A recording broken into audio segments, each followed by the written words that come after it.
És most, hölgyeim és uraim, minden kedves néző legnagyobb örömére hadd mutassam be önöknek Mr. Charlie O'Briant. Szabad lesz? Biztos benne, Mr. O'Brien, hogy ki fogja állni a próbát? Kisasszony, lehet, hogy ön nem ismeri a jelszót? Csak a pufin ad neked erőt és mindent lebíró akaratot. Ha csak nem az a $2000, amit díjul tűzte ki, ha sikerül végrehajtania a tervet. Ismétlem, csak a pufin ad neked erőt és mindent lebíró akaratot. Ön talán ingyen csinálná? Jaj, de cuki! Ami drága Charlie, mint mindig, most is sziporkázik. És most egy utolsó kérdés, Mr. O'Brien. Hogyan merült fel az ötlet, hogy hónapokat töltsön egyedül az óceánon? Kedvesem, még mindig nem fogta fel, hogy erőt és mindent lebíró akaratot csak a pufin adhat. Charlie azonban mégsem lesz teljesen egyedül, hölgyeim és uraim, ugyanis egy szépséges papagáj is elkíséri őt hosszú útjára. Talán Pakito is rajong a puffin lekvárért?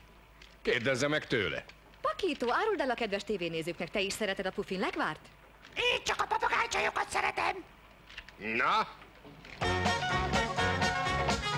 És ebben a pillanatban a jacht elhagyja a mólót, megkezdődik Charlie O'Brien nagy utazása.